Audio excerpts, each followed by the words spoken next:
Hello beautiful people, welcome back to the YouTube channel Malawian Cameras.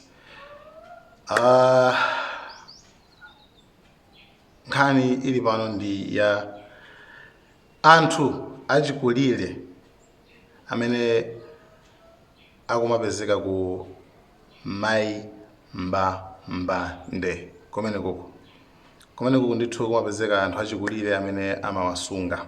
Anyway, nde zapezeka kuona kuti pali ka clip kenakake kamene mukaonere ndikuonetsani kamene azigogo aja ndithu amalima kumunda, amatipula kumunda. Ndeno as I was scrolling napeza kuti panali ena anali ndi maganizo ana kuti guys, azigogowa sakwayenera azilima. And kumapeto payo ananena kuti I feel bad kuti azigogo moti azipuma koma mumarani makalimitsa kumunda. Anyway, choyambira chimene mungadziwe nchona kuti pachilichonse chimene timapanga, pachilichonse chimene chilipocho chimene ena amapanga, dziwani kunena kuti wina aliyense ali ndi perception yake. Perception yake tunaweza kuona kuti aliyense ali ndi kaonedwe kwake kamene amaonera zinthu. Wina aliyense ali ndi mmene even dziko lapasili, wina aliyense ali ndi mmene amalionera mwa yekha dzikoli. Ena amaliona dzikoli kuti dzikoli basi longo njoyamo, ena amaliona dzikoli longo pemphereramo, ena amaliona dzikoli ndiloti tizingothandiza. Wina aliyense ena amaliona dzikoli kumachenjera patauni kumangopanga muli monse mmene iweyo ungalione dziko maana dzikoli aliyense saliona mofanana, wina aliyense amaliona mosiyanasiyana. Anyway, ndino pankhani ya Mai Mbambande iyo kalima kumunda, maganizidwe wina aliyense ali ndi maganizo ake, ali ndi mapoints ake, tingotere, right? Okay, ine ndisanayambe ku longosola mmene kuganiziraso ineyo tiyo tioneleka video chifukwa Bwanji beautiful people, moni kuchokera kuno ku dimba lathu la Mai Mbambande Elderly Home, ndipo mmene mukuonera mutu atsikana athu koma nde kuli busy. Ayiwene omwe ali kuno? Nanga mutani? Tukeneke ati pange ndithu yonje? Tikapanda kupanga izi ndoti zilivute? Chabwino. Apa tisowa chakudya tikapanda ulimbika.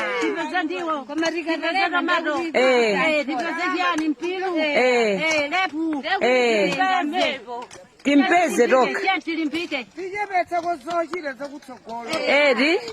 Zogula zilichepetse. Chabwino. Kwa nthawi yayitali takhala tupanga renti dimba, nde apa finally tindi dimba lathu.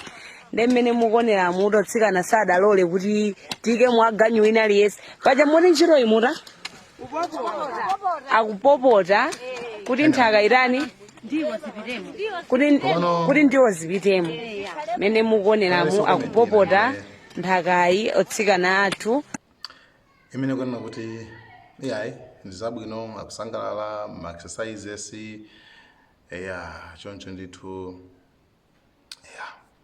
Anyway, izo khandika uko akwakulo choyenera kudziwa iweyo ufune usafune padziko lapase panopa, as long as uli munomu dziko muno ndiwe munthu, iweyo ukuyenera kupanga ma exercise.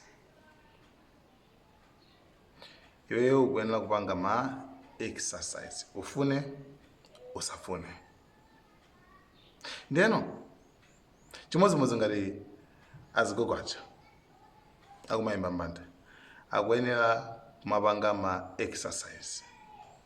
Choyambirira akuyenera ndithu mapanga stretch manja, miyendo, nsana, zonsezo akuyenera kumapanga ma exercise.